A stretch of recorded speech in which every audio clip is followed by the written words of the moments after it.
I welcome you all in my YouTube channel. In this video, we will learn about RH incompatibility. So let's continue. तो सबसे पहले हम बात करेंगे कि RH होता क्या है। तो RH एक फैक्टर है। फैक्टर का मतलब क्या है? एक प्रोटीन है, एक एंटीजन है जो प्रेजेंट होता है हमारी आरबीसी की सरफेस पे। तो जो हमारी रेड ब्लड सेल है उनकी सरफेस पे जो प्रोटीन या जो एंटीजन प्रेजेंट होता है उसको हम क्या बोलेंगे? RH factor. अगर ये फैक्टर प्रेजेंट है, अगर ये प्रोटीन प्रेजेंट है तो हम बोलेंगे पर्सन इज RH पॉजिटिव। अगर ये फैक्टर एब्सेंट है तो हम बोलेंगे पर्सन इज RH नेगेटिव। तो इस RH फैक्टर का कहाँ पे यूटिलाइजेशन होता है? ये होता है हमारे ब्लड ग्रुप के अंदर। जैसे पर्सन को हम बोलते हैं ए, कौन सा ब्लड ग्रुप है? ए पॉजिटिव है, बी पॉजिटिव है, पी नेगेटिव है। तो जो पॉजिटिव का मतलब क्या है कि जो ये प्रोटीन जो एंटीजन है वो प्रेजेंट है। तो for example of RH factor A positive A negative, B positive B negative, O positive O negative, A B positive and A B negative. So these are various RH factor either positive और negative. अब हम बात करेंगे incompatibility. Incompatibility का मतलब क्या है? Incompatible है। देखो जैसे शादी होती है तो कुंडली मिलती है, तो ऐसे ही जब बेबी का बर्थ होता है तो मदर का और बच्चे का हम क्या करेंगे? RH फैक्टर को मैच करेंगे। ठीक है, अगर सेम RH फैक्टर है तो बेबी सरवाइव कर जाएगा। अगर इनकम्पैटिबल है, अगर बेबी का ब्लड ग्रुप और मदर का ब्लड ग्रुप मैच नहीं हुआ तो फिर क्या होगा? इनकम्पैटिबल हो जाएगा, इनएप्रोप्रिएट हो जाएगा। तो है क्या RH इनकम्पैटिबिलिटी? ड्यूरिंग प्रेगनेंसी के टाइम पे अगर मदर का ब्लड ग्रुप और फीटस का ब्लड ग्रुप अगर डिफरेंट है, अगर baby and the mother blood group during pregnancy it is different, या जो RH फैक्टर है वो डिफरेंट है, तो RH फैक्टर डिफरेंट कैसे हो सकता है? फॉर एग्जांपल जो मदर है वो RH नेगेटिव है और जो बेबी है वो RH पॉजिटिव आया है, तो दोनों के जो RH फैक्टर है वो हो गए हमारे डिफरेंट, तो उसको हम क्या बोलेंगे? RH incompatibility. हमने अभी बात कर ली कि जो RH इनकम्पैटिबिलिटी किसमें होगी? अगर मदर का ब्लड ग्रुप नेगेटिव है एंड फीटस का ब्लड ग्रुप पॉजिटिव है तो उसके अंदर क्या होगी? RH incompatibility. अब हम बात करते हैं कि ये कैसे होगा। फॉर एग्जाम्पल देखो मदर का ब्लड ग्रुप क्या है? नेगेटिव है, तो जब बेबी मदर के वोम के अंदर रहते हैं तो प्लेसेंटा क्या करती है? ब्लड सप्लाई करती है। तो there is no connection between the maternal circulation and foetal circulation. तो फीटस का सर्कुलेशन, जो फीटस है उसका ब्लड ग्रुप क्या है? पॉजिटिव है। तो ये प्लेसेंटा एक बैरियर की तरह काम करती है कि ब्लड को इस साइड से उस साइड नहीं होने देगी। अब हुआ क्या? कोई भी प्लेसेंटल बैरियर आ गया, कोई भी प्लेसेंटा को जो बैरियर बना हुआ है उसको तोड़ना पड़ेगा। फॉर एग्जाम्पल डिलीवरी हो रही है तो बेबी डिलीवर होने के बाद प्लेसेंटा को निकालना पड़ेगा, तो क्या हुआ? प्लेसेंटा आउट हो गया। तो हो सकता है जब प्लेसेंटा आउट हो रहा हो, क्योंकि प्लेसेंटा में क्या है? फीटल ब्लड है, तो फीटल ब्लड हो सकता है मैटरनल ब्लड के साथ मिक्स हो जाए, या अबॉर्शन है, मिसकैरेज है, एंटीपार्टम हेमरेज है, पीपीएच है, तो उसके अंदर क्या हो? प्लेसेंटा प्रीविया है, उसके अंदर क्या हो सकता है कि जो फीटल का सर्कुलेशन है, जो फीटल का ब्लड है, RH पॉजिटिव जो ब्लड है वो प्लेसेंटल बैरियर को क्रॉस करके मैटरनल ब्लड के साथ मिक्स हो गया। Got it clear? तो क्या होगा? Break of placental barrier, placental barrier break होके मैटरनल ब्लड के साथ मिक्स हो गया। अब क्या हुआ? जब डिलीवरी होगी तो जो मैटरनल ब्लड है उसके साथ क्या होगा? फीटल का ब्लड मिक्स होगा। तो मैटरनल की जो हमने पढ़ा था जो RH फैक्टर क्या है? वो हमारे एंटीजन है। तो अब कोई भी नई चीज आई जो RH positive factor maternal blood के लिए क्या है? न्यू है, तो एंटीजन के अगेंस्ट क्या बनेगी? एंटीबॉडी का फॉर्मेशन होना स्टार्ट हो जाएगा। तो मैटरनल ब्लड के अंदर RH एंटीबॉडी का फॉर्मेशन स्टार्ट होना हो जाएगा। ठीक है, अब कोई इशू नहीं। जब नेक्स्ट प्रेगनेंसी होगी तो जो फर्स्ट बेबी होगा वो तो होगा हमारा नॉर्मल हेल्दी बेबी। अगर मदर ने एंटीडी वैक्सीनेशन लगता है, अगर मदर ने एंटीडी वैक्सीन ले लिया, ठीक है, और नेक्स्ट प्रेगनेंसी पे भी से टेस्ट कराया है और एंटीडी वैक्सीनेशन लिया है, तो next baby will be healthy. अगर नहीं लिया तो क्या होगा? जो नेक्स्ट प्रेगनेंसी होगी तो उसके अंदर हमने बात कर ली कि जो मैटरनल ब्लड है उसके अंदर क्या है? RH पॉजिटिव वाली एंटीबॉडी फॉर्मेशन है, और RH जो एंटीजन है वो किसका है? RH नेगेटिव मदर का।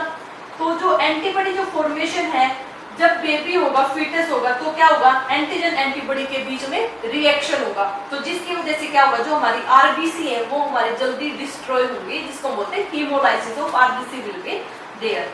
तो ये क्या होगा? हमारी सर्कुलेट हो गई मैटरनल ब्लड से प्लेसेंटा के थ्रू बेबी के अंदर चले गए। तो बेबी के अंदर चले गए तो क्या होगा, बेबी के अंदर जो आरबीसी का फॉर्मेशन हो रहा था वो हमारे जल्दी जल्दी सेल्स, क्योंकि एंटीबॉडी बने हुए हैं तो वो क्या करेंगे, बाइंड होके बेबी के ब्लड के साथ और उनको आरबीसी को जल्दी जल्दी डिस्ट्रॉय करेंगे। तो हीमोलाइसिस ऑफ आरबीसी होगा, जिसको हम क्या बोलते हैं, इरिथ्रोब्लास्टोसिस फीटलिस। कि जो फीटल है, जो बेबी है मदर के वोम के अंदर, उसको हम क्या बोलते हैं, फीटस।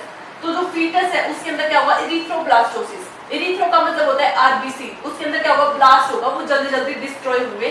तो बेबी के अंदर जो कंडीशन देखने को मिलती है वो हमारी इरिथ्रोब्लास्टोसिस फीटलिस।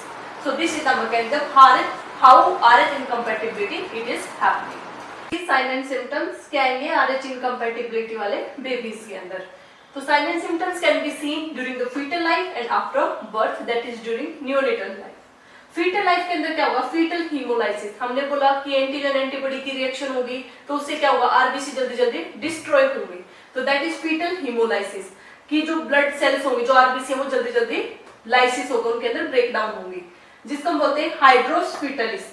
हाइड्रोस फीटलिस के अंदर क्या होगा, आरबीसी ब्रेक डाउन होगी, जिसकी वजह से क्या होगा, सीवियर एनीमिया होगा, आरडीएस रेस्पिरेटरी डिस्ट्रेस सिंड्रोम होगा, डेथ हो सकती है उसकी वजह से, पॉलीहाइड्रोएमिनोज होगा मदर को, enlarged fetal heart, ascites, pleural effusion, body swelling will be there.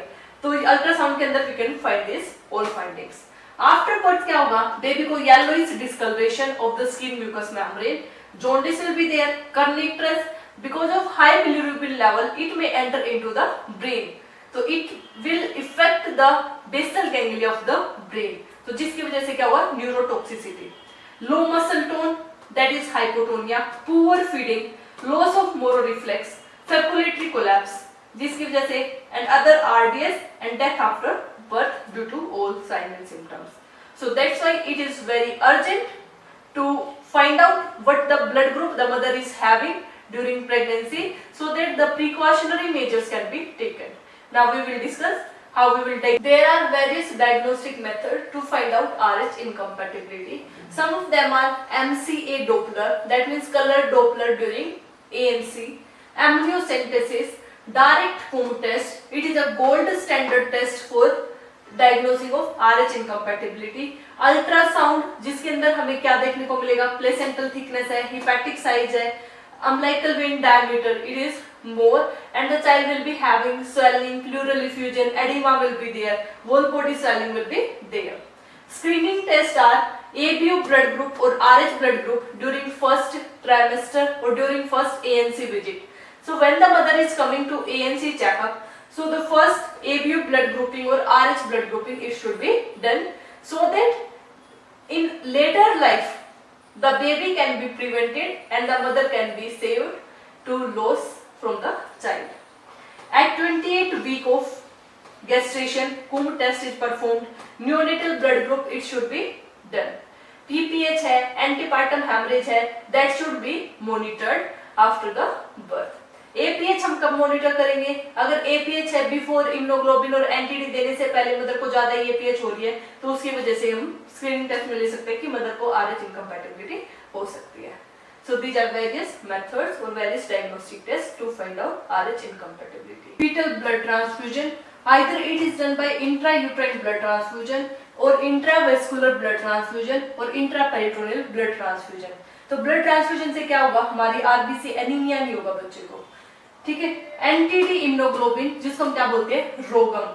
तो anti D immunoglobin it is given at 28 week of gestation और within 72 hours after the delivery. हम क्यों देते हैं anti D immunoglobin, to prevent antibody formation, कि जो antigen antibody का reaction है वो ना हो, उसके लिए हम क्या देते हैं, एंटीडी. फोटोथेरेपी, बिकॉज बच्चे को जोंडिस है, पीलिया हो रहा है, हाइपरबिलिरुबिनीमिया है, कर्निटरस ना हो, इसके लिए हम क्या देंगे, phototherapy. There are prophylactic vaccination also during every pregnancy. When a RH negative mother when she is pregnant, तो she can take Rogam as a prophylactic vaccination. After miscarriage or abortion, she has to take anti-D. After prenatal test like amniocentesis है, cordocentesis है, जो prenatal test होते हैं उनके बाद उसको क्या लेना है, हमारा एंटीडी लेना है, प्रोफाइलैक्टिक वैक्सीनेशन लेना है. क्यों लेना है, ताकि जो एंटीजन एंटीबॉडी का फॉर्मेशन ना हो। अगर मिक्सिंग भी हो गया है तो जब एंटीजन एंटीबॉडी रिएक्शन नहीं होगी तो क्या होगा, हमारा जो नेक्स्ट टाइम प्रेगनेंसी होगी उसके लिए बच्चे के लिए हेल्दी रहेगा।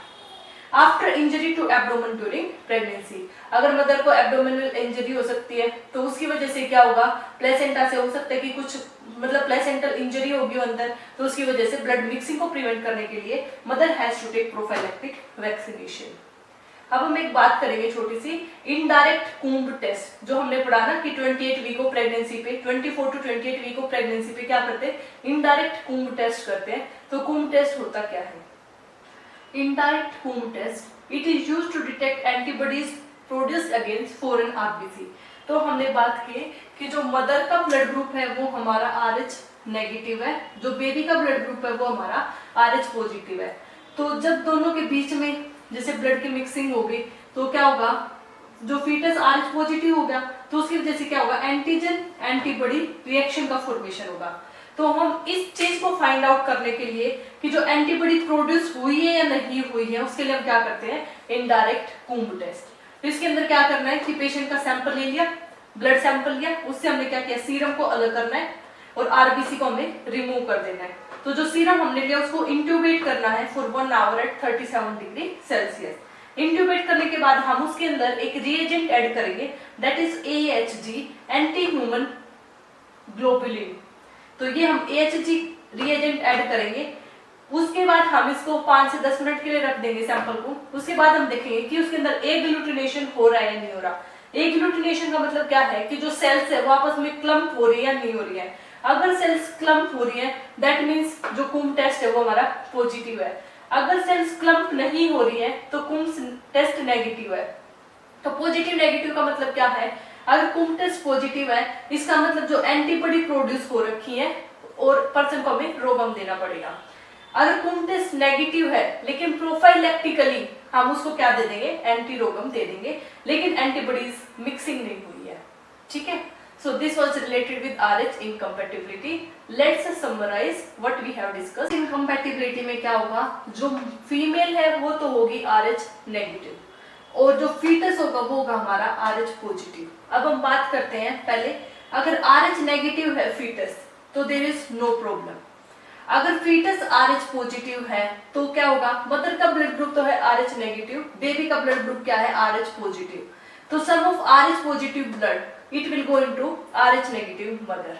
तो जब एंटीजन एंटीबॉडी रिएक्शन होगा, एंटीजन एंटीबॉडी रिएक्शन होगा तो क्या होगा, पहला बेबी तो अनअफेक्टेड होगा लेकिन दूसरे बेबी पे इफेक्ट हो सकता है। तो हम बात करेंगे some of RH positive blood it will enter into maternal circulation. तो जो पहली फर्स्ट टाइम प्रेगनेंसी थी तो मदर क्या थी, नॉन सेंसिटाइज थी। तो जब एंटीजन एंटीबॉडी का रिएक्शन होगा, क्योंकि RH फैक्टर क्या है, वो है हमारा एंटीजन प्रोटीन है, और जब कोई भी नई फॉरेन ऑब्जेक्ट आई तो RH positive blood RH negative blood के लिए क्या है, फॉरेन है, तो एंटीजन एंटीबॉडी का रिएक्शन होगा। तो रिएक्शन होगा तो जो मदर थी वो अनसेंसिटाइज थी या नॉन सेंसिटाइज मदर थी, उसके पास क्या हुआ, इम्यून रिस्पॉन्स उसका एक्टिवेट हो गया। तो इम्यून रिस्पॉन्स एक्टिवेट हो गया है। ठीक है, तो जो फर्स्ट फीटस होगा वो होगा unaffected but the mother is sensitise, क्योंकि एंटीबॉडी का जो रिस्पॉन्स है वो हमारा एक्टिवेट हो गया। अब बात हुई फर्स्ट प्रेगनेंसी खत्म, अब बात है सेकंड प्रेगनेंसी। जब मदर सेकंड टाइम प्रेग्नेंट होगी, मदर तो सेंसिटाइज्ड है क्योंकि प्रीवियसली ब्लड का मिक्सिंग हो गया है, तो मदर इज सेंसिटाइज्ड प्रीवियसली। तो अब प्रेगनेंसी हुई तो मदर के पास क्या हुआ, जब RH पॉजिटिव का फीटस हुआ तो मदर की जो सेल्स है उसने क्या रिकॉग्नाइज किया कि इम्यून रिस्पॉन्स है, तो secondary immune response is activated. अब सेकेंडरी इम्यून रिस्पॉन्स एक्टिवेट हुआ, अगर मदर ने पहले वाली प्रेगनेंसी में एंटीडी, रोगम या इम्यूनोग्लोबिन लिया है, ठीक है, बिफोर डिलीवरी या after delivery. After delivery within 72 hour, before delivery कोई भी प्रोसीजर है एंटीनेटल प्रोसीजर होने के बाद, या फिर जैसे कोरियोसेंटेसिस है, एम्नियोसेंटेसिस है, या प्लेसेंटा के रिमूवल के बाद अगर मदर ने एंटीडी लिया है तो बेबी विल बी हेल्दी। अगर मदर ने नहीं लिया है तो क्या होगा, फीटस के अंदर हीमोलाइसिस होगा। हीमोलाइसिस का मतलब, हीमो मतलब ब्लड, लाइसिस मतलब ब्लड सेल्स का डिस्ट्रक्शन। तो हीमोलाइसिस होगा जिसको क्या बोलेंगे, एरिथ्रोब्लास्टोसिस फीटलिस, कि जो फीटल के अंदर आरबीसी है वो डिस्ट्रक्ट ज्यादा होंगे। डिस्ट्रक्शन की वजह से क्या होगा, बच्चे में एनीमिया, एनीमिया की वजह से आरडीएस, पूरी बॉडी में स्वेलिंग हो जाएगी और that may lead to death in later life. So this was the summary of RH incompatibility and this is the flow diagram.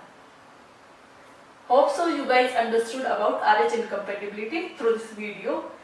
Do like, comment, share and subscribe my YouTube channel for more videos. Thanks for watching. Do share.